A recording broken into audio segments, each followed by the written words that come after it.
que faziam lá? Na década de 80. Na década de 80, o Estado podia emitir títulos da dívida, que é o que o Brasil faz. Aí tem os juros, né, títulos da dívida pública e tal, que nada mais é com que, estou lançando esse título que a gente vai remunerar daqui a 10 anos com 10% de juros, assim, assado. Os estados podiam fazer isso também, né, naquele período. E o Estado, então, foi se endividando. E ele ficou com 2 problemas que a gente tem que administrar hoje. Um déficit, um desequilíbrio na aposentadoria, na previdência. Só para dar uma dimensão, o Estado tem 50 mil professores em sala de aula e tem 100 mil professores aposentados. Então você tem 2 professores aposentados para cada um que está na sala de aula. E a mesma coisa na polícia militar, em outros setores. O que significa, e a maior parte desses servidores não contribuíram para a Previdência, não há um fundo para remunerá-los. Nem existe a lógica de fundo na Previdência, né? Exatamente. É um negócio de, você que tá jovem dá pro velho e pau no cu do próximo. É o sistema de repartição que chama. Sim. Só que é o seguinte, tem 50 mil trabalhando e contribuindo e tem 100 mil ganhando. Então não fecha essa conta.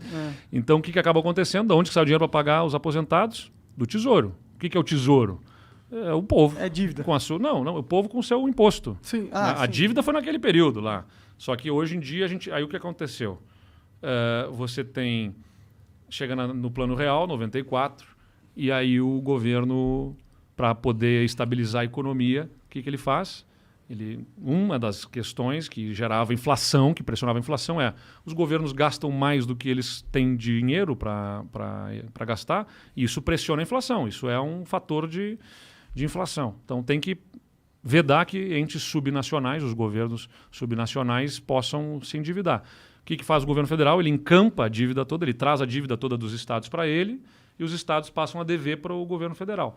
Então a gente tem uma dívida gigantesca com o governo federal, que está se pagando desde então, que não se termina de pagar. Quantos bilhões são? Sabe? Cara, o estoque se não me engano, 70 bilhões de reais. Tá?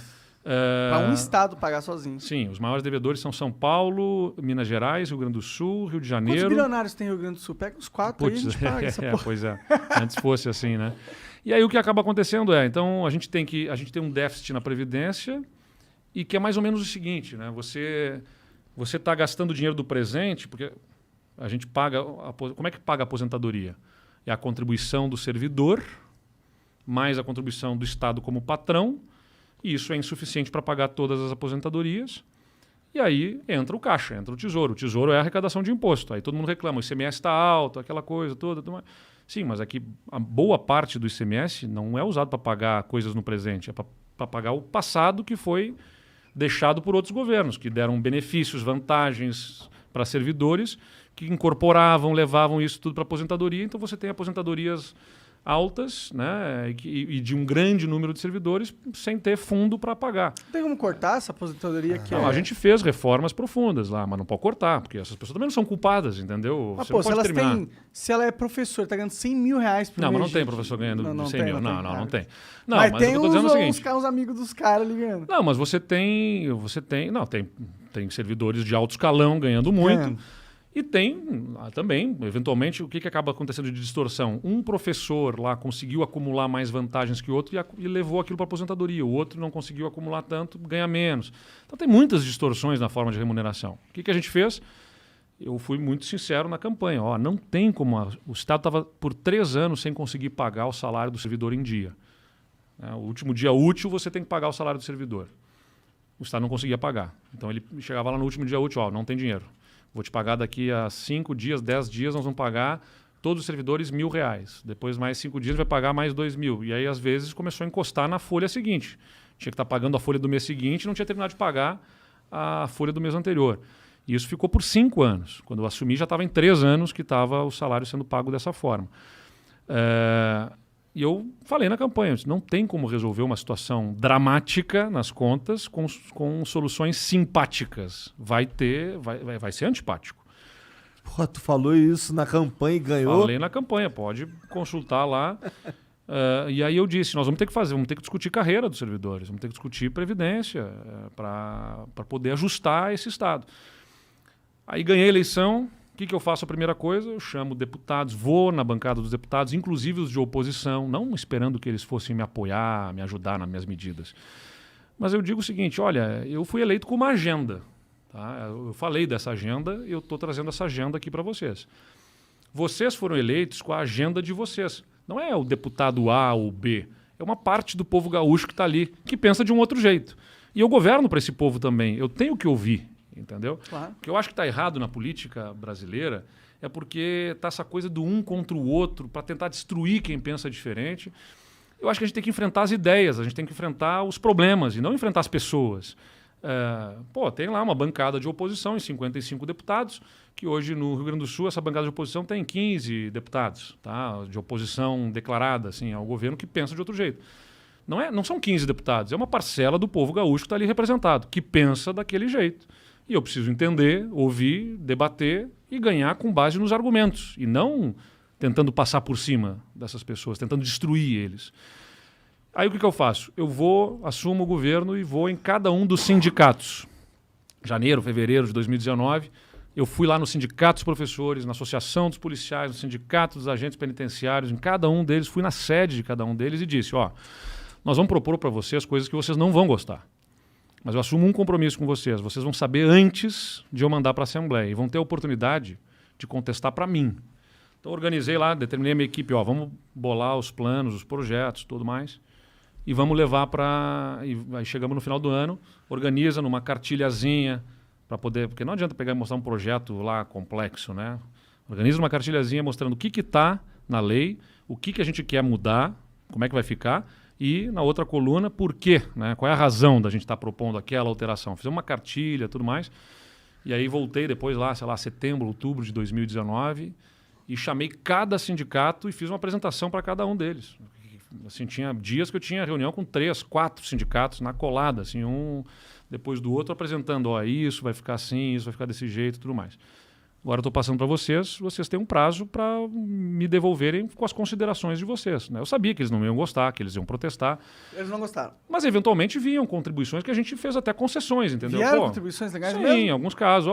Aqui dá para atender o negócio do Vale Alimentação, aquilo que dava para atender sem quebrar a espinha dorsal das reformas que a gente estava fazendo, a gente buscou atender. Então teve um bom diálogo, né? Então acho que a gente é um bom exemplo no Rio Grande do Sul, não apenas do que se fez, mas do como se fez. Entendeu? Sem passar por cima de ninguém, com diálogo, o que não significa convergência em todos os temas, não é? Não ficamos esperando consenso, porque também o diálogo não é um fim em si mesmo, né? Você dialoga, tem que tomar decisão e fazer. Porque senão você fica só discute, legal, discutimos, não chegamos em lugar nenhum. Então você tem que ter diálogo e decisão e faz a coisa acontecer. Cara, o resultado é que o Rio Grande do Sul, eu tenho bastante orgulho do que a gente fez lá, porque eu assumi um governo que em janeiro de 2019 não estava pagando salário de servidor em dia. Não conseguia pagar os hospitais, estava 3 meses os hospitais sem receber no estado, estavam parando cirurgias, parando procedimentos. Os municípios estavam sem receber por 6 meses os repasses da área da saúde do estado, para financiar programa de UPA, SAMU, entre outras coisas que o Estado cofinancia, ele paga junto com o Ministério da Saúde aqueles programas. O Estado estava sem pagar. Tinha uma dívida na saúde de 1 bilhão e 100 milhões de reais entre fornecedores de medicamentos, os municípios e os hospitais. Então o Estado não pagava salário, estava sem pagar fornecedores, não fazia nenhum investimento, as estradas deterioradas, muita dificuldade. Nossa, absurdamente quebrado mesmo, total. Ultimate. Não estou fazendo drama aqui, é só pegar lá ranking da competitividade dos estados, vai ver que o Rio Grande do Sul era o último em solidez fiscal, né, que é o que diz da incapacidade de a receita cobrir a despesa. E, além de tudo, estava com o ICMS aumentado, porque como o Estado estava quebrado, eles aumentaram, né, o ICMS, e eu tive até que pedir prorrogação daquele aumento extraordinário de ICMS, porque me dá tempo para arrumar as coisas para a gente poder promover a redução de imposto. Então, combustível, energia, comunicação com alíquotas majoradas e a alíquota básica do Estado também. A gente fez reformas muito duras, antipáticas, como eu disse. Tinha 10 mil servidores manifestando no dia da votação contra...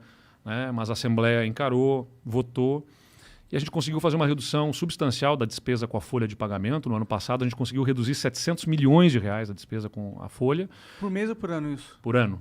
Esse ano vai economizar 1 bilhão de reais, no ano que vem 1 bilhão e 300. Então, quer dizer, o que quer dizer isso? Se eu não tivesse feito as reformas, eu teria que achar 3 bilhões de reais entre 2020, 2021 e 2022 para pagar as contas. E esses 3 bilhões iam sair da onde? Iam sair de precarização de serviços, de aumento de impostos ou qualquer coisa assim. Então a gente conseguiu, fazendo essas reformas, economizar isso. O Estado hoje paga suas contas em dia, os hospitais estão em dia. Não só eu não deixei atrasar, como estamos pagando aquelas dívidas deixadas em governos anteriores, vamos quitar essas dívidas todas, esse 1 bilhão e 100. E a gente está anunciando um programa amplo de investimentos no Estado que em todos os setores é histórico. Só para dar um exemplo, estradas, o Estado conseguia botar 130 milhões por ano, a gente está botando 1 bilhão e 300 milhões de reais agora para recuperar as estradas do Estado. A saúde também, o maior investimento dos últimos 20 anos em reformas de hospitais e tal. E ainda estamos reduzindo o imposto. Quer dizer, aquela alíquota majorada de ICMS no combustível, na energia e na comunicação, já em alguns, na alíquota básica já caiu uma parte esse ano, vai cair no ano que vem. No ano que vem, todas as alíquotas voltam aos patamares anteriores, sem que o Estado quebre, né? Porque a gente conseguiu ajustar a nossa despesa. Isso é bom, porque é difícil um cara querer baixar imposto, né, mano? E quando baixa, fica difícil pro cara querer subir também depois, né? Mas assim, você tem que conquistar isso, né? Você tem que, não é assim, ó, vou lá baixar o imposto. Bom, e aí quebra, não paga as contas, é pior. Então você tem que fazer reforma, acertar e tal. É o que eu penso que o Brasil também tem que fazer, entendeu? E de onde veio o dinheiro que você usou para... Foi só na economia ou gerou mais dinheiro de alguma forma? Eu trabalhei de duas formas, né? As reformas para dentro do governo, para reduzir despesa, e as privatizações, né? Então a gente privatizou a nossa companhia de energia elétrica, legal.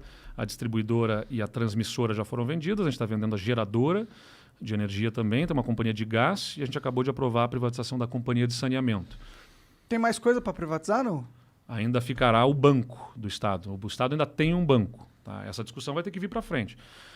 Só que aí, Monark, investimento, não preciso ter a LTW aqui para me dizer isso, né? O que é o investimento? Você tem que escolher, você tem um recurso limitado e você escolhe onde é que você vai colocar. Né? Você não pode comprar todas as ações, não pode colocar em todos os fundos de investimento, você vai ter que escolher onde é que vai colocar. Capital político é a mesma coisa. Você tem que estabelecer prioridades. Né? Você não vai conseguir fazer tudo. Então, onde é que eu vou fazer primeiro? Essas empresas que a gente privatizou eram as mais urgentes. Né? Por quê? Porque elas tinham concessão pública. Não estou falando demais aqui, só para dizer. Me interrompam. Vai começar a dormir aqui, você está tomando um vinho aí, vai começar a dormir, me assistindo falar. Cara. Faz a propaganda pro pessoal bom lá demais, da Casa Valduga. Casa Valduga. Valduga, origem, Cabernet Sauvignon. Olha aí, ó. Bom demais, inclusive. Nossa, assim, a gente está interessado, cara, por isso que a gente está interrompendo você. A empresa de energia do Estado estava sem conseguir pagar o ICMS. Ela ficou devendo 4 bilhões de reais para o Estado, porque ela estava quebrando, entendeu? Ela não conseguia se sustentar. Então ela tinha que ser privatizada. Porque quando você privatiza, acho que é importante ter clareza disso, uma empresa de energia, uma empresa de gás, uma empresa de saneamento, não quer dizer que você vai entregar para o privado para ele fazer o que quiser. Isso que tem que ficar claro para as pessoas. Tem um contrato bem O serviço é definido. público. O serviço é público, que vai ser operado por uma empresa privada. Mas ela opera sob concessão. O que é operar sob concessão? É um contrato com o Estado que estabelece as regras. Você tem que atender assim, assado. Por exemplo, energia elétrica. O número de horas que, quando falta luz, pode ficar, né, as metas aí de reparar a rede, de investimentos e tudo mais, que você vai ter que cumprir para poder prestar um bom serviço para a população. Se não prestar, você vai ser multado e você vai ter que pagar por conta de serviço ruim. Né? A taxa que eles cobram também? Pelo serviço? Toda a política de remuneração e como é que vão ser os reajustes, tudo tem controle por uma agência. Assim, vamos aumentar 300% aqui, foda-se. Tem uma agência reguladora. Entendeu? Entendi. Então, quer dizer, aquilo que a gente falou, quando está na mão do Estado, o que acaba acontecendo? Eventualmente ganha um governo X e bota lá na empresa um cara que é ligado ao sindicato, ele quer ficar de boa com os colegas, dá um aumento, dá não sei o que e tudo mais. Só que depois que deu aquilo, ferrou. Aí ficou contratada aquela despesa e vem um governo que quer ajustar, você não consegue diminuir os salários, não consegue demitir. Então a empresa vai ficando ineficiente. Então o papel do Estado não é ele operar diretamente, ele é melhor contratante. Então diz o que quer, contrata, eu quero... As pessoas querem ter energia, elas não querem ter uma empresa de energia. As pessoas querem ter saneamento, não querem ter uma empresa de saneamento. Então a gente teve que vencer alguns paradigmas, né? Esse também é um debate que é polêmico. Teve muita resistência lá no Estado? Historicamente, o Rio Grande do Sul é um estado que sempre foi resistente a esse tipo de debate, né? Por isso que eu me sinto preparado para debater outros temas aí que venham pela frente para o país, Porque o Rio Grande do Sul é um bom, vamos dizer assim... É uma escola legal. É uma boa escola, né? Um estado que sempre foi avesso a discutir essas reformas estruturantes, porque tinha sindicatos muito fortes, né? Então sempre teve uns ninhos de muita vespa resistência. que você tem que mexer, né? Muita resistência a esses temas. Mas a gente fez, acho que do jeito certo, discutimos sempre com muita honestidade os temas. E aí fomos avançando nessas pautas. Então o que acontece? A gente botou a nossa despesa equilibrada com a nossa receita e de outro lado está entrando dinheiro extra por conta das vendas das empresas. Se eu não tivesse feito a reforma do lado da despesa, eu ia ter que pegar o dinheiro da venda das empresas e usar para pagar a conta do mês. Mas como eu fiz as duas coisas, a gente equilibrou a despesa com a receita e a receita das privatizações pode virar investimento. E aí é esse dinheiro das privatizações que está virando estrada, está virando hospital, está virando investimento na cultura. A gente está fazendo o maior investimento da história da cultura, inclusive, né, para sustentar a falta de investimento do governo federal. Porque, por exemplo, a Ancine não está bancando os projetos de produção cinematográficas. O que a gente fez? Nós vamos bancar. O dinheiro que a Ancine devia estar colocando no Estado aqui, o Estado vai fazer edital para apoiar projetos de cinema no Estado.